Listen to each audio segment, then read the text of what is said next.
دن کا آغاز غذائیت سے بھرپور ناشتے کے ساتھ حسینی تلبینہ جو بنا ہوا ہے 100% پیور انگریڈینٹ کے ساتھ، جس میں کسی بھی آرٹیفیشل فلیور کا یوز نہیں کیا گیا ہے، اپنے شہر میں حاصل کرنے کے لیے آج اس نمبر پر رابطہ کریں۔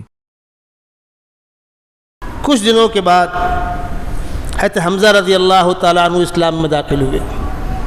یہ کون تھے؟ یہ اللہ کے نبی صلی اللہ علیہ وسلم کے چاچا تھے اور دوسرے شریکی بھائی بھی تھے،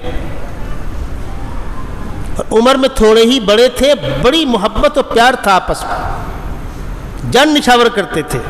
اسلام قبول نہیں کیا تھا لیکن محبت تھی۔ حضرت حمزہ شکار کرنے گئے ہوئے تھے، شکار سے لوٹ کر آئے تو ان کی خادمہ نے باندی نے بتلایا کہ تمہارے بھتیجے محمد صلی اللہ علیہ وسلم خانہ کعبہ کے پاس بیٹھ کر تلاوت کر رہے تھے قرآن شریف کی۔ ابو جہل آیا اوباش بچوں کے ساتھ، آپ کو برا بھلا کہا، آپ کو پتھر پھینک کے مارا، آپ کے سر میں پتھر لگا، بدن پر خون بہا، آپ خاموشی کے ساتھ اپنے گھر چلے آئے۔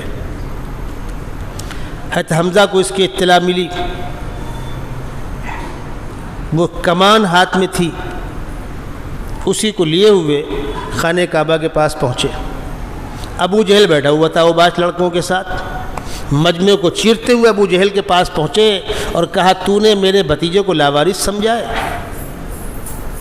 اور اسی کمان کی لکڑی سے ابو جہل کے سر پہ مارا، اس کا سر پھٹ گیا۔ کہا، آئندہ ایسی جرات مت کرنا، اور مار کر چلے آئے۔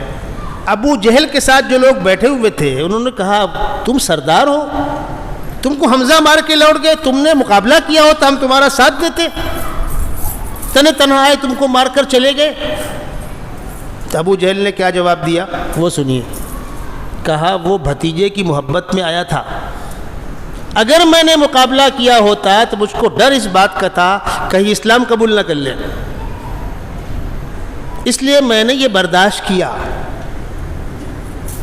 جا کر آقا صلی اللہ علیہ وسلم فرمایا، بھتیجے خوش ہو جاؤ، میں تمہارا بدلہ لے کر آ گیا۔ آپ نے فرمایا، چچا خوشی اس وقت ہوتی آپ اسلام قبول کر لیتے،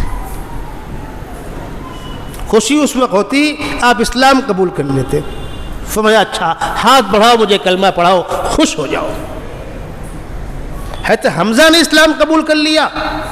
اس کی اطلاع مکے کے اندر پھیلی، بھوچال آ گیا۔